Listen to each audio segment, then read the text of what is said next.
Doktora, question po, ano po ang pinagkaiba ni Penta vaccine sa health center at yung Prevnar 20 sa private clinic? Sana po masagot. Kung nakapagpenta na po, need pa rin po ba yung Prevnar 20? Salamat po. Hello, kamusta po kayo? I'm Dr. Jeline De La Fuente, your tita doktora. Okay, kay Mami Shi. I think there's some confusion dun sa question mo. Para po sa pinagkaiba ng Penta vaccine sa center at sa clinic, meron po akong video na ginawa na pagkakaiba ng bakuna sa clinic versus sa health center. So, panoorin niyo po itong video na ito. So, before I answer your question, Ma'am Yushi, gusto ko lang po ipaliwanag kung ano ba yung Penta vaccine at yung Prevnar, no? Ang Penta vaccine, kaya po ito tinawag na Penta because it contains 5 vaccines in one formulation, no? So, kaya po siya Penta kasi 5 yung bakuna na maproprotect kay baby sa bakunang ito. So, sa center, ang tawag po sa vaccine na ito ay Penta because it contains Hepa B, DPT or diphtheria, pertussis, tetanus, and Haemophilus influenza B. Ang wala po dito ay yung polio. Kaya naman po tinatawag na 6-in-1 sa private clinic ay dahil kasama po yung polio sa 6-in-1. Pero sa center po, Penta lang po siya kasi ang polio ay ibinibigay na hiwalay. So most of the time, ang polio na binibigay na kasabay ng Penta ay oral polio. Ngayon, ang Prevnar 20 naman, it's a type of pneumococcal conjugated vaccine or PCV. Sa center po, kapag binigyan ang bata or ang baby ng Penta, kasabay din pong ibinibigay ang PCV or pneumococcal conjugated vaccine. And most of the time, ang available na PCV sa center ay PCV 10 and 13.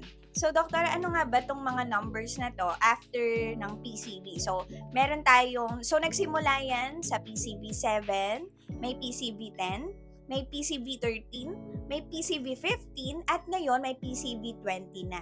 Ito po yung number of serotypes na pinoprotect ng bakunang ito. Dami po kasing serotypes ng Streptococcus pneumoniae. Ito ay isang klase ng bacteria na nagkakos ng mga invasive pneumococcal disease such as pneumonia, meningitis, or even otitis media. So again, ang number po after the PCV 7, 10, 13, 15, 20 ay number of serotypes. Ngayon, tinatanong ni Mami Shi, ano ba ang Prevnar 20? So, the Prevnar kasi, it's a brand, no? Currently, we have Prevnar 20 na. So, ibig sabihin po nito, lumabas na po yung bagong PCV or pneumococcal conjugated vaccine na maaaring maprotektahan ang isang bata or ang isang tao against 20 serotypes of Streptococcus pneumoniae. Ngayon, ang tanong ni Mami Shi, kung nakapagpenta na po, need pa rin po ba yung Prevnar 20? Yes, ang sagot dito. Kasi again, ang Penta ay different vaccine which contains the DPT, the Haemophilus influenza or HIB, and the hepatitis B. So, ang Prevnar po ay pneumococcal conjugated vaccine. Kung mabibigyan po ang inyong baby ng Prevnar 20, mas maigi po ito. Or PCV 20, mas maigi po ito since it contains several serotypes na maproprotektahan si baby.